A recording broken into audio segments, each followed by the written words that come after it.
What dedication, and it's Teachers' Day in Lithuania. How wonderful. Welcome to today's webinar, Developing Mediation Skills for Intercultural Communication, presented by our friend and colleague, Chia Swang-Chong.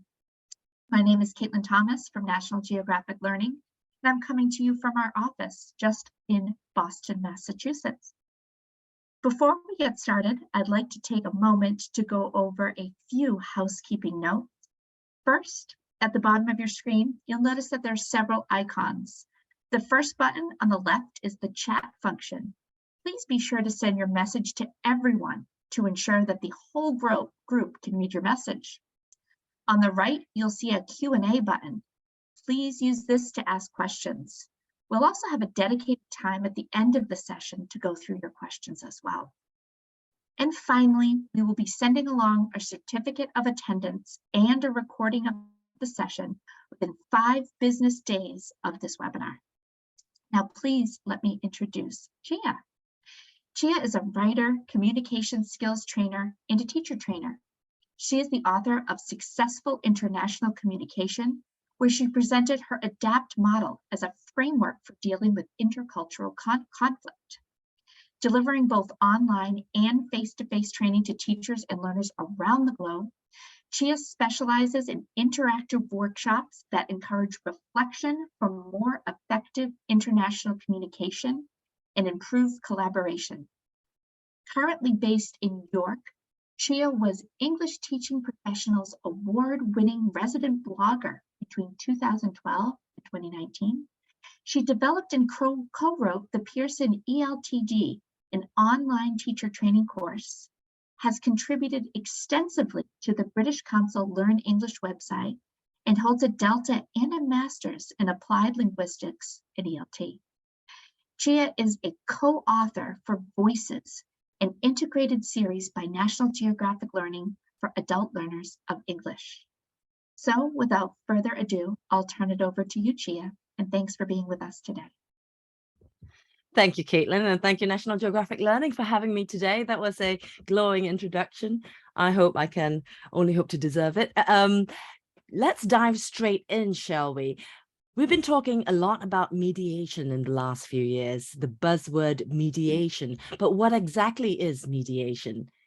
In the last few years, the CEFR decided that, the Common European Framework decided that using the 4 skills of reading, writing, listening, and speaking isn't exactly enough to describe what really goes on when people use language, English, out there in the real world.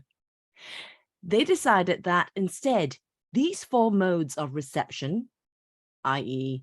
reading and listening, and production, speaking and writing, are skills on their own, but people, when they come together to interact, something else happens. We're not just speaking, we're speaking and we're listening at the same time. We're clarifying meaning. We're trying to figure out what each other really intends to mean. And mediation is also taking place. But what is mediation? Mediation, essentially, we could say, is like being a bridge between 2 ends. Perhaps you are the bridge between students understanding the very difficult concept of the second conditional. Perhaps you're a bridge between a very difficult news article and your friend who wants you to explain it to her. Perhaps you're the bridge between 2 people who can't seem to agree on something, and you're trying to help them avoid too aggressive a confrontation. Now, I previously delivered a webinar about mediation for National Geographic Learning, so I won't go into too much depth about what mediation is and all the different types of mediation there are. So perhaps you can get a hold of the recording for that part 1 of my webinar. That would kind of fill you in. But for today, we're looking at the 3rd kind of mediation here, mediating communication. Now, when we talk about mediating a text, it's something that a lot of us English language teachers already do. When we ask students to summarize a text for their partner or translate a text, In fact, Alex Warren, my colleague at National Geographic Learning, who is in the audience today, does a wonderful webinar about mediating texts, which you should definitely see. Mediating concepts is something that teachers do a lot of. We elicit students' opinions. We make sure that the students who are a bit more shy, who are quieter, gets a chance to speak in the classroom. We help students understand concepts that are a bit more difficult grammar points, tricky vocabulary. We mediate those concepts with students. But the key here is not just to do it, it's to develop the students' skills of doing the same. Can your students mediate concepts the way you do? Mediating communication is about helping the communication flow and to maintain a positive atmosphere within that interaction or that group where communication is taking place. Let's have a look at the definition of mediating communication by Equals. They say that mediating communication is to facilitate understanding, to shape successful communication between users or learners who may have individual, sociocultural, sociolinguistic, or intellectual differences in standpoint. The mediator tries to have a positive influence on aspects of the dynamic relationship between all the participants, including the relationship with the speaker, the mediator, him or herself. Sounds like quite a mouthful, so let's look at some key words here. Essentially, mediating communication is about facilitating understanding, ensuring that you understand your communication partner and they understand you. It's about successful communication and how we use strategies, how we use our strategic competence, our discourse competence, all elements of communicative competence to shape that successful conversational interaction. And as I said, it's about building relationships. It's about having a positive influence, because when our students use English outside the classroom, they're not simply using it to get information at a train station or order food at a restaurant. Communication isn't only transactional. Communication is also phatic. It is interactional. It is about building relationships. Students are using English to build relationships with the people they will meet, not just from the United Kingdom or from the United States. They're going to be using English to build relationships with people from all over the world. And these people will have differences from them. They might do things differently. They might behave differently from how they're used to. They might have different standpoints, different beliefs, values, attitudes. Can they successfully mediate situations where every participant in that conversation might have a different standpoint from their own? So let's boil it down to a simple sentence. Essentially, we're talking about communicating effectively with people, with organizations who are from cultural backgrounds different from their own. Let me tell you this little story, but before I do that, I'm going to do a little poll in the chat field with you guys. Looking at these three pieces of crockery, now look at where the red arrow is pointing. Would you say that the thing in the middle is a bowl or a plate? Using the chat field, please feel free to type your answers. I've got some answers coming in. Plate, shallow bowl. Thank you, Hannah. Bowl, plate. We've got quite a lot of different answers here. So I did this webinar this morning about 12 hours ago, and there was an overwhelming agreement that it was more a plate than a bowl. But looking at your answers now, I'm seeing a lot of bowls, a lot more bowls now than this morning. Now, let me tell you the story. So my husband is Irish and I am from Singapore. And that thing in the middle that you might call a bowl or a plate is something that we use in our house. This is our dining table, by the way. We use this really, really often. He refers to it as a bowl. I refer to it as a plate. One day, his parents came to visit from Dublin and they were staying with us. And my mother-in-law then proceeds to say, hey, you know, could I have that bowl, please? And I said, you mean this one? And I pointed to the piece of crockery that you see on the left, the one that you might put your breakfast cereal into. And she said, no, not that one, the other bowl.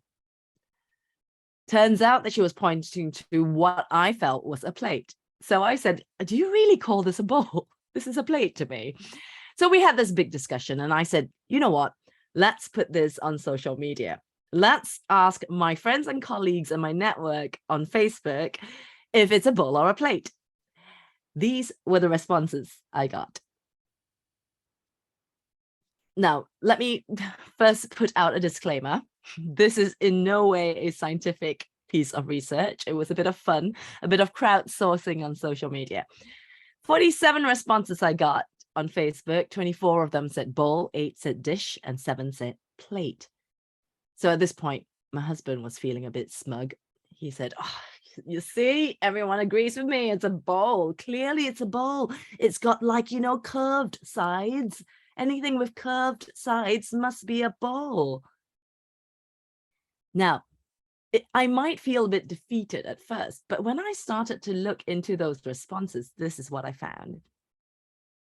5 of the people who said plate spoke English as a foreign language, and 2 of them spoke English as a second language.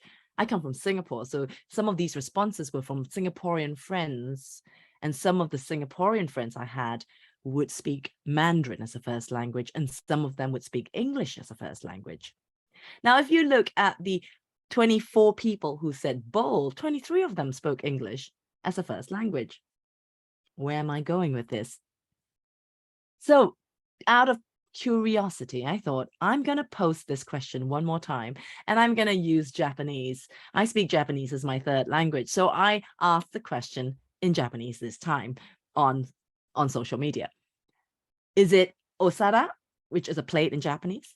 Chawan, which is sort of what you see on the left, a bowl that you might put rice into, and you know, you might hold it in your hand and eat from. Chawan literally actually means tea bowl. Or boru. Boru is a loan word from English, therefore it sounds like the word bowl, and boru is often used to describe a more, I suppose, a Western style of a bowl. Not quite a chawan. Here are the responses I got. Someone said, definitely boru. It's something that you put fried noodles and fried rice into. Another answer said, definitely boru. You put items that you would share with the rest of the table into it. And someone else said, I think it's a plate. If you brought this item to your lips when eating, it would be rude. I think more interesting than the numbers that these answers, this post generated, it was the quality of the answers. It was the reasons, those reasons why we've assigned bowl or plate to our answers.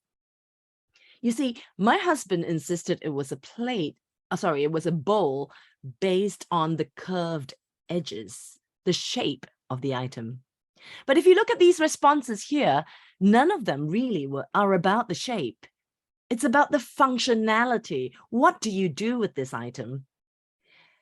Interestingly, this morning when I asked this question, a lady from Spain, one of the audience members from Spain, said that the item in the middle can't be a bowl because a bowl is what you use to share food with the rest of the table. Yet looking at the second answer here, it is very clear that the bowls in Spain used to share food with the rest of the table are much bigger than the bowls used in Japan to share food with the rest of the table. And they have the same reasons, but they've assigned the word bowl to different items. How very interesting. Because ultimately, the language we speak shapes the way we think.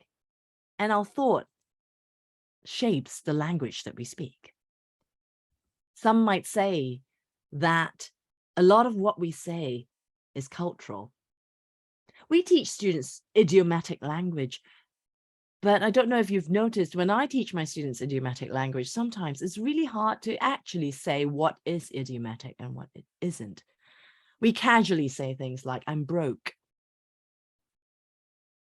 Broke has now taken on a status of not being idiomatic. Broke just means having no money.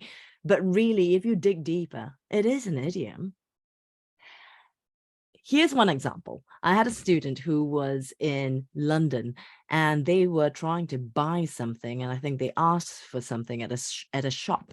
And the shop assistant said to them, well, what's the magic word? My student was really, really confused. What is the magic word? So she came to ask me, what's the magic word?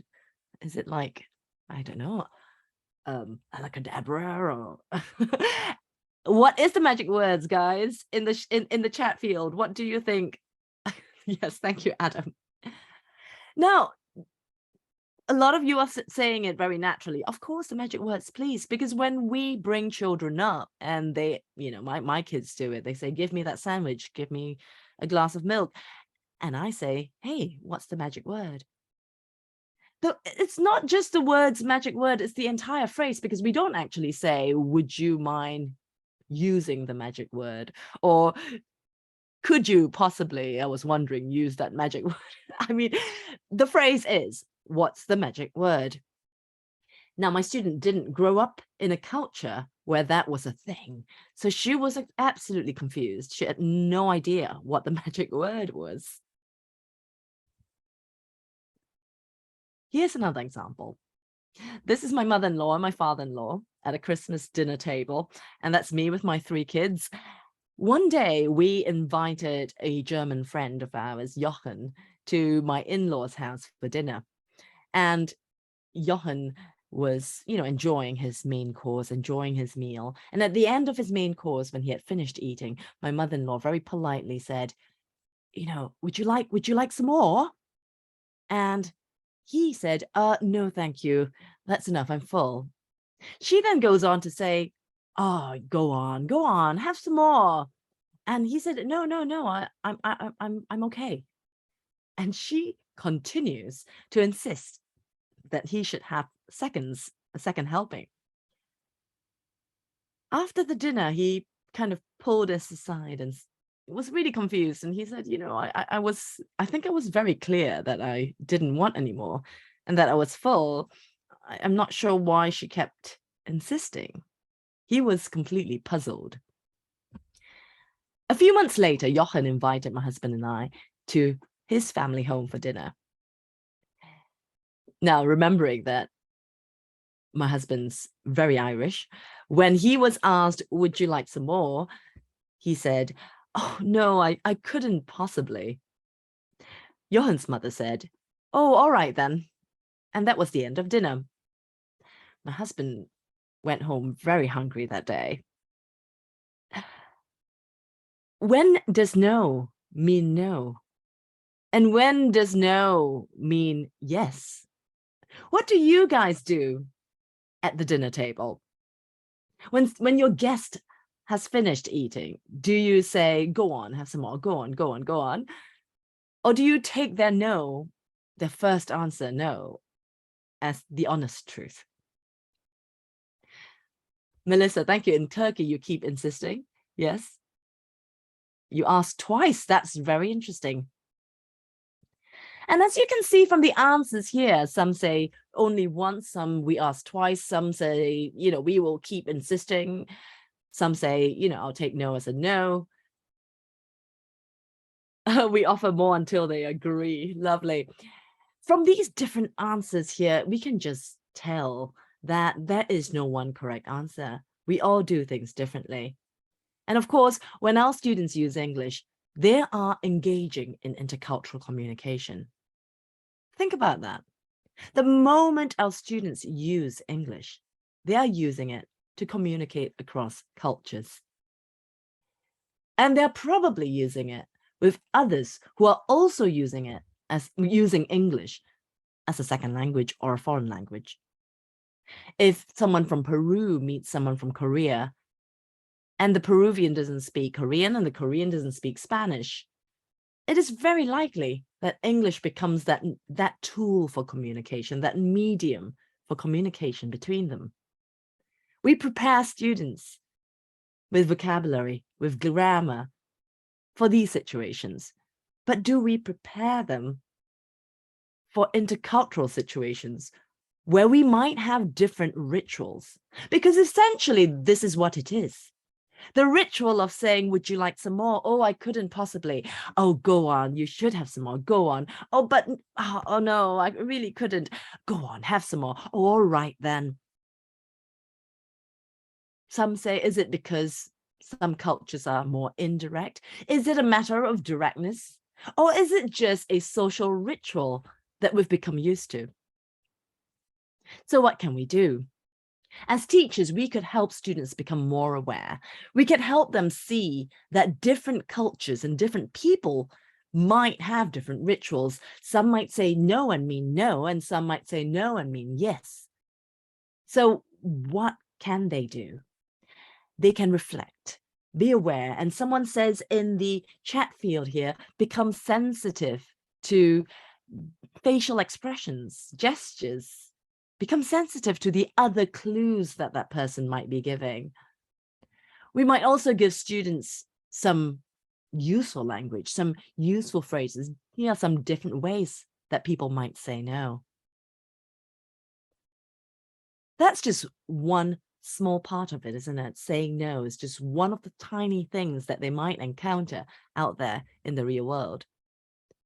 But it's a great example of how very often we encounter just the tip of the iceberg. We encounter the behavior. The behavior is, oh, when they say no, they really mean yes. That's the behavior.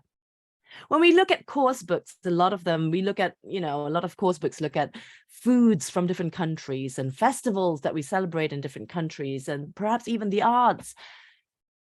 But why stop there? Because very often, if we only look at the tip of the iceberg, then what we might end up doing if we encounter behavior that's different to our own, behavior that we're not used to, what we might end up doing is then pass judgment. Oh, they're so polite, they're so impolite, they're so professional, they're not professional, etc. They're so direct, they're too direct, etc. What we're really training students to do to become better at mediating conversations and interactions when two or more cultures come together is to take a step back from making assumptions, to take a step back from judgments, and to really dig deep and explore what lies beneath the iceberg, to find out the values, the attitudes, the beliefs that underlie those behaviors. It's about developing and cultivating a sense of curiosity about others, a feeling of not judging someone, but becoming aware of those differences and being curious about them. Speaking of cultural differences, I used to work at International House London for nearly 10 years. And at International House London, there was an executive center which focuses on teaching business English and one-to-one lessons. So I kind of did both. I did general English and business English and teacher training, and I did lots of things. And I remember the first day I stepped into the executive center, it was someone's birthday and they had brought a cake. Now, I was really puzzled by this because I was thinking, hang on a second, it's their birthday. Why are they bringing their own cake? Surely, if it's your birthday, you do nothing. Everyone kind of brings you cakes and throws a party for you, gives you presents and treats you to food. I mean, it is your birthday. What do you do? What do you do in your staff rooms? Do you bring a cake when it's your birthday, or do you expect a colleague to bring a cake? Mina says nothing. You see, what I had experienced was culture shock. We often talk about culture and assume that it's about talking about nationalities. Oh, British people do this and Chinese people do that and Peruvian people do this. But culture isn't just about nationalities. The corporate culture of the executive center at International House London that I experienced was that if it's your birthday, you bring a birthday cake. And that was a very different culture from what I was used to in the place I used to work. After all, we have cultures of different communities. People who work for the sales department might have a very different culture from those who work in the IT department. People of a different generation might do different things, believe in different things, behave in different ways, and therefore we talk about generation gap. People from different sectors, I'm sure we would say that English language teachers, we have our own way of doing things, our own way of treating each other, our own way of sharing information and behaving. And that might be very, very different from, say, the banking sector, perhaps. People from different economic backgrounds, different ethnic groups, different political affiliations, different gender, and so on and so forth, different hobbies, they all might have different ways of doing things. When I'm with my board gaming group, I might share certain norms of behavior. And those norms might not be shared by my other friends that I know from a different community. After all, culture is also not static. It's always evolving. It's a fluid, dynamic social force. But yet, it shapes our expectations because it's all about what we're used to and what we're not used to, the norms that we become used to.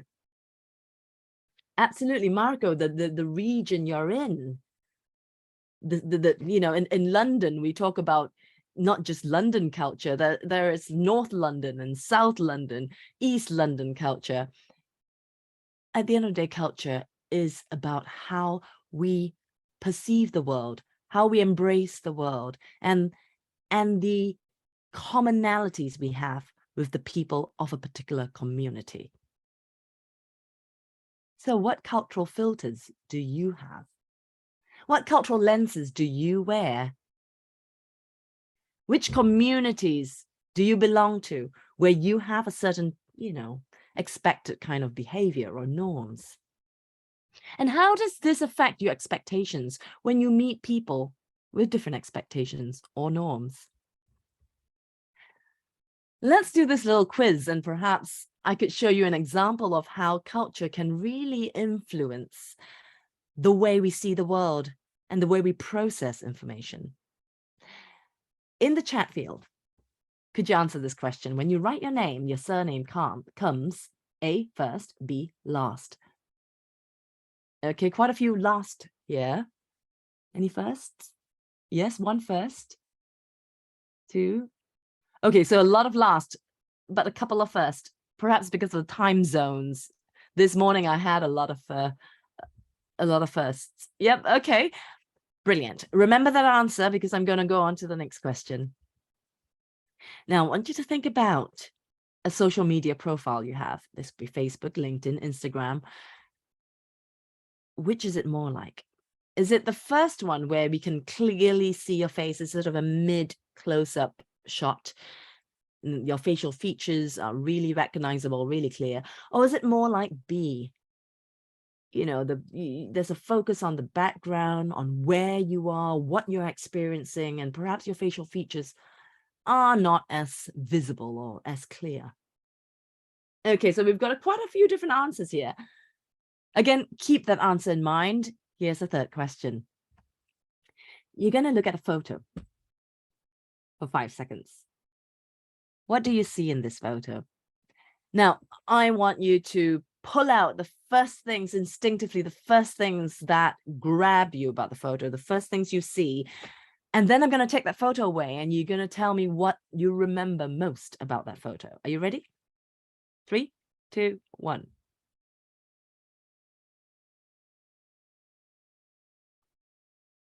All right, that was 5 seconds. Can you describe what you saw in that photo? What is the first word or first thing you remember from that photo? Picnic, family, friendship, nice one. 4 people, okay. Landscape. Woman in blue. Okay, let's remember that one.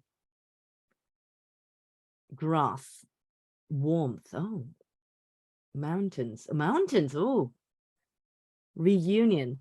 Some really wonderful answers here. Now, why am I asking you these questions? I'm going to show you this video and let's see if you agree with what's said here.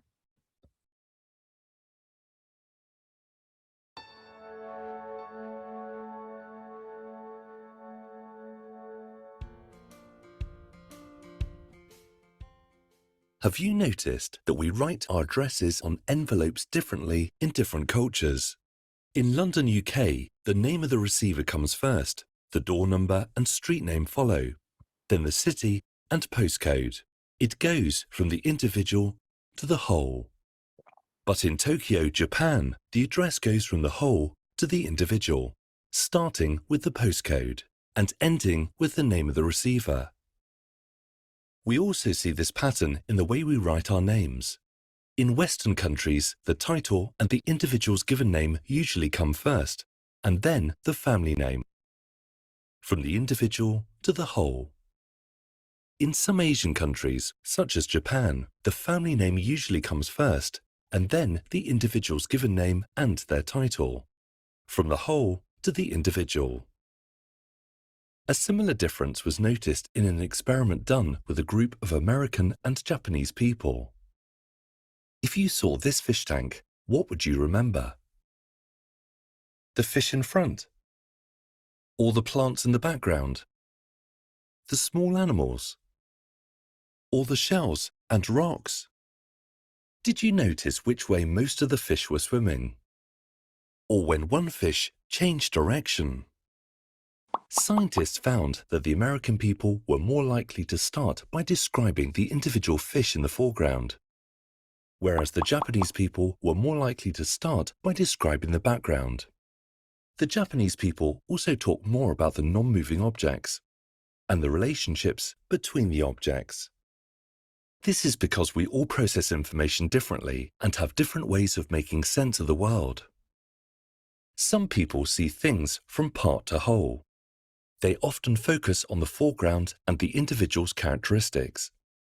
Others might tend to have a more whole-to-part way of thinking. They often focus on the big picture, the context, the overall idea. They tend to see everything as connected. Everything depends on each other. So relationships, the situation, the background information are all important. Part to whole and whole to part people pay attention to different things and remember different things. When there is a problem, they might also point out different reasons for the problem. Part to whole people might immediately look for specific causes, while whole to part people are more likely to consider the history, the context, and the relationships involved.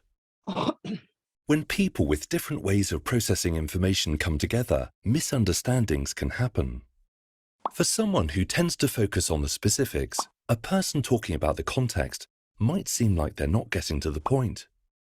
For someone who wants to consider the overall context, a person focusing on a very specific part of the issue might seem like they're missing the big picture. With a better understanding of how we process information differently, we can then be more patient, listen more, and try to see things from the other person's point of view.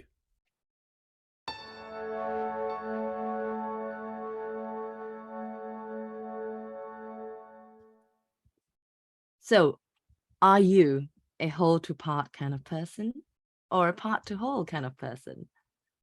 I know that I am usually a whole to part kind of person.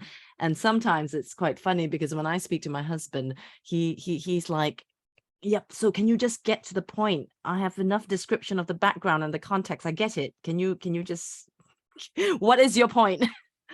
And of course, when he talks to me, sometimes he goes straight to the point, and I'm like, but I don't see how this is connected to anything or anything. Like, could you give me some background? What are the relationships between these people? And it's just really interesting to see this come to life.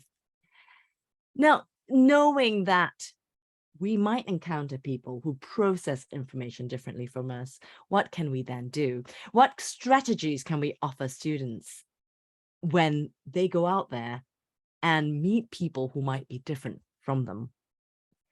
Now, here we have an example of what we see in the Voices Intermediate book. What we normally do in these, so in every unit of voices, we have intercultural skills, interpersonal skills, communication skills like this one. And they always have a video like the one you just saw. We use the video like you would use any listening or reading text, coupled with comprehension questions, listening for gist, for detailed information, detailed understanding, etc., etc. But we then take them into the strategy of what they're learning here. So here's the communication skills box with the strategy.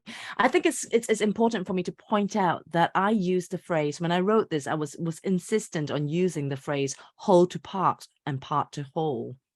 Someone asked me, why not just say big picture thinking versus detailed thinking? And I said, suggesting that someone is a big picture thinker seems to suggest that they don't pay attention to details, which might not be true. A person who pays attention to the big picture first might still pay attention to details. It's just about which they do first, which is a priority, which they instinctively, naturally go for first. Similarly, saying someone is a details person suggests that they completely miss the big picture. But saying someone is a part to whole thinker suggests that they could still consider the big picture. It's just that they would go for the specifics first. They prioritize the specifics. They instinctively go for the individual specifics before looking at the big picture. So again, we're talking about not generalizing and not labeling people in a way that might be, you're just a big picture thinker, you never look at details. The other thing to notice is this is one of the few intercultural skills lessons in voices that actually mentions nationalities. In the video, you saw the speaker talking about, the research where American participants did this and Japanese participants did that. This is one of the few lessons where we actually mention nationalities, because intercultural communication, as we said before, isn't just about nationalities. It is not about stereotyping. It is not about generalizing, overgeneralizing. There are so many cultural filters at play and not just nationality. What we're really training students to do here is not have a do's and don'ts list, like, oh, all British people are like that. This is not what we're doing here. What we're doing here is showing them that there are different ways of doing things. Some people do it this way and some people do it that way. And to become aware this actually happens out there in the real world. So when we encounter this in the real world, what can we then do? How can we deal with? What strategies can help us deal with these situations? So we have the communication skills box, and then of course, we might then give students some useful language to deal with it. Moving on quickly, let me ask you this question. Where is this company from? Do you know Maggi? There's a famous global brand, right? Adam says it's from the Dominican Republic. Jennifer says it's from Colombia, Switzerland, Germany, Poland, Italy. Ooh. Very interesting. Germany. So I grew up in Singapore, and when I saw Maggi in Europe, I was absolutely adamant that Maggi is from either Singapore or Malaysia. No doubt about it, Singapore or Malaysia. I realized, though, that upon some research amongst my ELT colleagues, my Egyptian teacher trainee on one of my programs said, oh no, Maggi is definitely from Egypt. They're famous for Maggi soup. Everyone knows Maggi soup. My German students said, no, Maggi's from Germany. Everyone knows Maggi seasoning. That's what they're famous for. Of course, in my mind, I'm thinking, no, Maggi's from Singapore. And surely everyone knows Maggi instant noodles. That's it. That's all they make, isn't it? Maggi instant noodles. You see, Maggi is an expert in globalization. Yes, Julina, you're absolutely right. Maggi is actually from Switzerland. They are a global brand and they exist in so many different countries. But in every country they're in, people of the country feel like Maggi is local to them, that Maggi belongs to them. And that's kind of what we teachers do in our classes, don't we? When we meet students, we tailor our lessons. We don't just teach the present perfect in the same way to every single class we meet. We tailor our lessons. We change the topics depending on the interests of the students. We might even do a needs analysis. And we tailor our lessons to suit the students. We are glocalizing. Another example of glocalization is McDonald's. Now, we have McDonald's everywhere in the world, but only in Singapore do you find the samurai burger. In Vietnam, you've got the McSpicy chicken rice meal. In Germany, you've got the vegan burger. And check this out. In India, depending on which part of India you're in, the menu is different. While one part of India might see the spicy rice bowl with chicken nuggets, another part of India that might not be available at all, you might instead get the dosa masala burger. You see, McDonald's is also an expert in glocalization, and sometimes you can see that in some of their websites. Their websites are different depending on the country's website. So this is the Finnish McDonald's website, which is again very different from, say, the Japanese McDonald's website. You see, Andy Malinsky, the author of the amazing book Global Dexterity, says, what's really critical when crossing cultures is the ability to adapt and adjust your behavior in light of the differences that exist.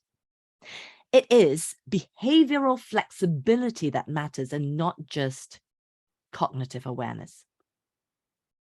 And let me repeat that. It is behavioral flexibility that matters.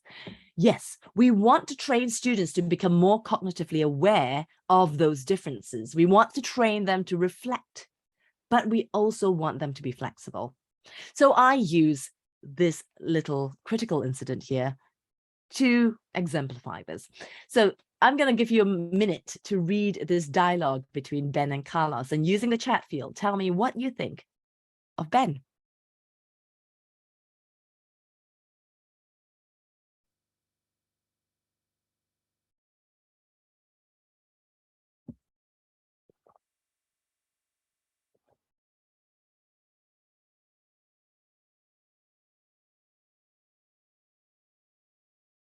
I just want to address, I think Adam says falafel is Lebanese. I know I was trying to show that, interestingly, in the McDonald's menu, you have falafels, but not on the Lebanese menu. You might have falafels in a different country's menu because, I mean, you know, everyone loves a falafel. But similarly, you look at the samurai burger and everyone thinks samurai burger is Japanese, but actually there is no samurai burger in Japan. Samurai burgers in Singapore. But how does McDonald's know this works? Because they've done their research. And that's what this is about, isn't it? It's about doing your research so that you can better adapt to your audience. We talk about this all the time when we teach writing. We say, know your audience. Who are you writing for? When we teach speaking, do we do that as often? Do we help students to know their audience? So we have quite a few answers here about Ben. Interrogation, too personal, very personal, not discreet, not inviting conversation. The word personal comes up a lot. Let me tell you the story, because I presented this story. So we call this a critical incident. A critical incident, it sounds like a fancy word, but essentially what it is a story. And you see this a lot in the Voices Lesson Ds, which is the communication skills, intercultural skills lessons. We use a lot of these stories. These are stories that feature some kind of misunderstanding or miscommunication or some kind of problem. Now, you clearly see a problem in this. You're saying, oh, it's really rude or over-personal, like an interrogation, not polite, etc., right? So this is a critical incident. We give this to students and we say, like what I'm doing with you now, we say, okay, you know, how do you feel this is going? What's happening here? Or even, you know, what advice would you give the characters in this story? So I remember presenting this critical incident to a group of teachers, a very, very big group of teachers at a conference. And I had teachers from Europe on one end and teachers from China on the other. And I remember this German teacher waving her hand madly in the air and saying, you know, I just want to say this is a very unrealistic dialogue. You know, this would never happen. Ben is so abrupt. And then there were teachers from Germany and Italy and Spain and United Kingdom, and they were all agreeing with her. They said, a bit of what you are saying, it's too personal. You know, it's so impolite. It's so direct. It's you know, he's very awkward socially, etc., etc. At this point, one of my Chinese teacher trainees was waving his hands madly in the air, and I said, yes. And he said, I just really want to say that we've been discussing this here with the other Chinese trainees, and we think this is a really realistic dialogue. We see these kinds of conversations happening all the time in China. And for us, it's really, really clear from the dialogue that Ben is about to give Carlos a promotion. At this point, the room went silent. The faces on my European teachers were an absolute picture. Faces of shock. What do you mean he's about to give Carlos a promotion? Well, in China, says my Chinese trainees, in China, it's really important before giving someone a promotion that you get to know them, not just professionally, but you get to know the other more private personal side. We prioritize holistic knowledge, knowing someone holistically as a whole. And because Ben is more senior than Carlos, Carlos probably understands that and doesn't give extended long answers. And it looks like Ben is asking lots of questions, but that's just Ben wanting to find out more about Carlos, because that's how building trust works. I see a lot of people laughing in the chat field, and that's exactly how I feel about this. Which brings this very important point. It drives this very important point home. We need to help students to refrain from judgment. And how can we do this? We can help them by using the DAE model. D stands for describe. First thing we do is we present students with a critical incident, not unlike the one you saw, and we ask them the question, what's happened here? We get students to use descriptive language, but refraining from assumptions and refraining from judgments. So, you know, don't say things like, oh, Ben was rude, or Ben was abrupt, or Ben was socially awkward, but to just merely objectively describe what's happening.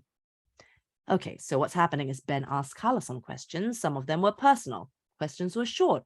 Carlos's answers were short too. That's the D. Now let's move on to the A, analyze. Now here we are looking for different interpretations of the same critical incident.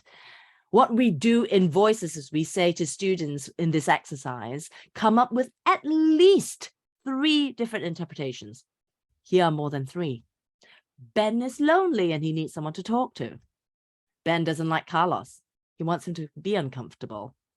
Ben likes Carlos and wants to know more about him. Ben's not very good at socializing with new people. Or like my Chinese trainee said, for Ben, getting to know someone means learning about their family, their home, and their marital status. It's about knowing someone in a holistic fashion. Now, once students start to do this, they start to realize that there are so many interpretations to the same story. And just looking at these interpretations, you can quickly see that in number 2, Ben doesn't like Carlos, but yet in number 3, Ben likes Carlos. So which is it? And if we don't know which it is, maybe we should really refrain from jumping to conclusions, refrain from judging, and to have that curiosity to explore, to learn about what's under that tip of the iceberg. And so moving on to E, evaluate. Now students are able to then evaluate their feelings for those interpretations. Now, what we often do in real life is very often we jump from describe to evaluate. We totally skip the middle analyze stage.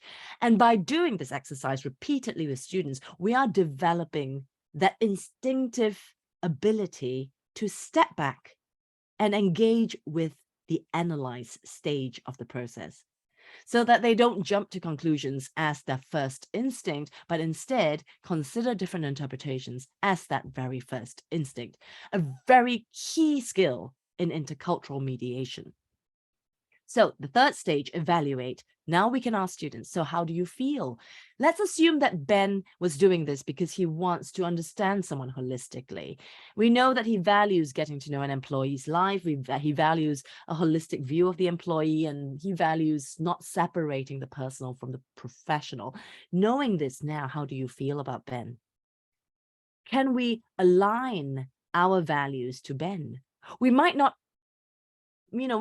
be used to how Ben executes this conversation, but we certainly can align our values and our attitudes to this. We can understand the importance of getting to know someone in a holistic way. We can understand that knowing the professional side of someone might not be enough. And by doing this, we are then getting students to truly explore what's under the iceberg. So, like in every unit of voices, we have a communication skills box with the strategy. So the strategy in this lesson in Voices Intermediate is to use the DAY model, the describe, analyze, evaluate model. Then we offer students some useful language and perhaps offer them the opportunity to then role play and look at more critical incidents where they can apply this model.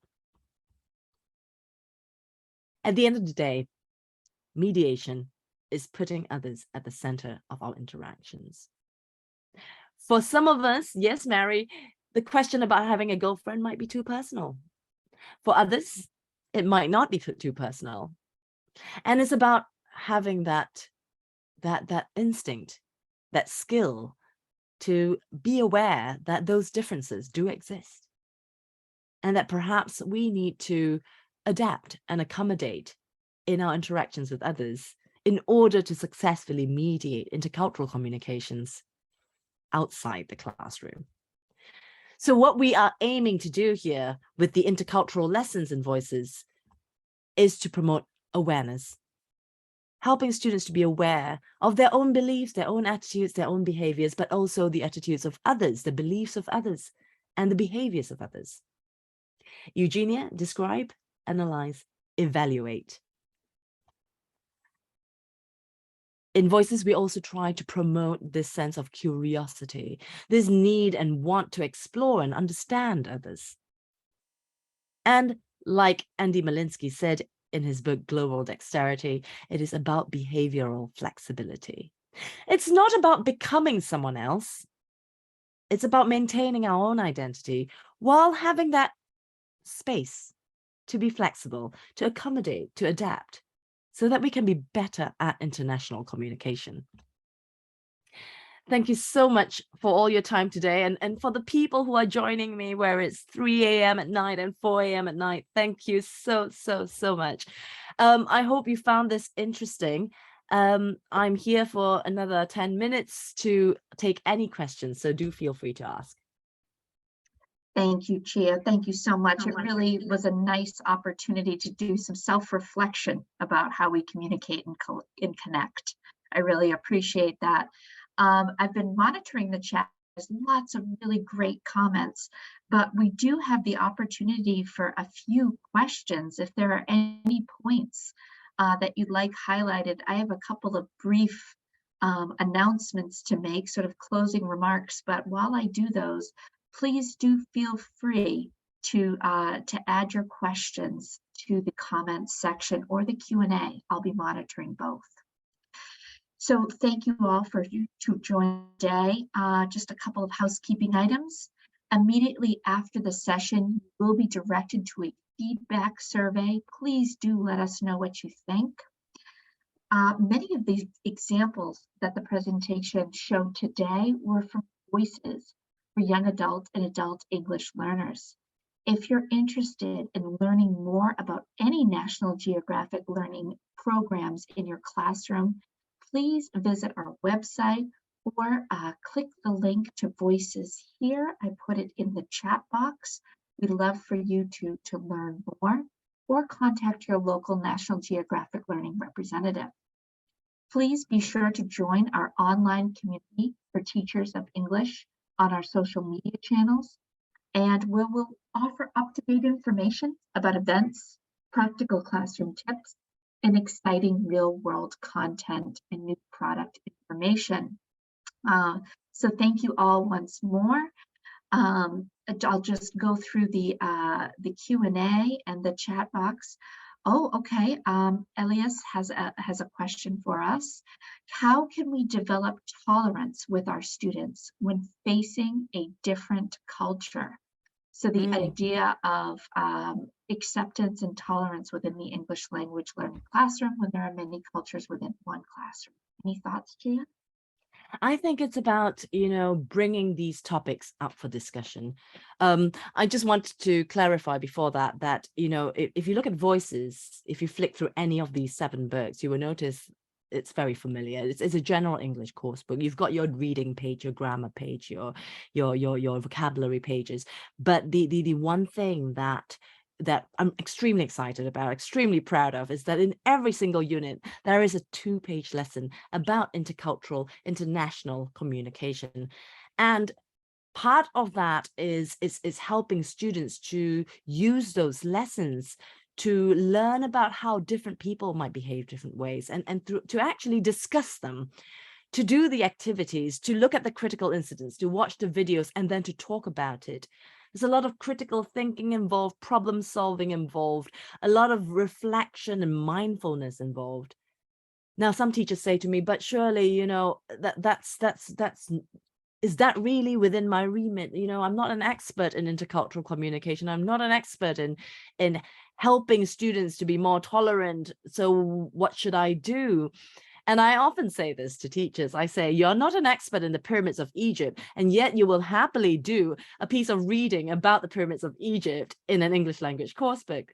So let's think about these intercultural skills as like doing a lesson about the pyramids of Egypt, except that instead of talking about the pyramids of Egypt, you're talking about real life stories, real life situations that students might really encounter very often outside the classroom. And the more we expose them to that, the more we use the day model with them and force them to consider as many different interpretations as possible, then it might become slowly instinctive to them. And we might develop those very, very useful abilities so that they can go out there in the real world and use English with anyone. And I think that is a wonderful sentiment to leave us today or this evening, wherever you may be in the world. Thank you all so much. We look forward to joining you again at our National Geographic Learning webinar space. And Gia, a big thanks to you for being with us here today for this evening. Thank you, Until Kate. next time, everybody. Thank you so much. Thank you, everyone. Thank you. Thanks for coming. Thanks for your participation.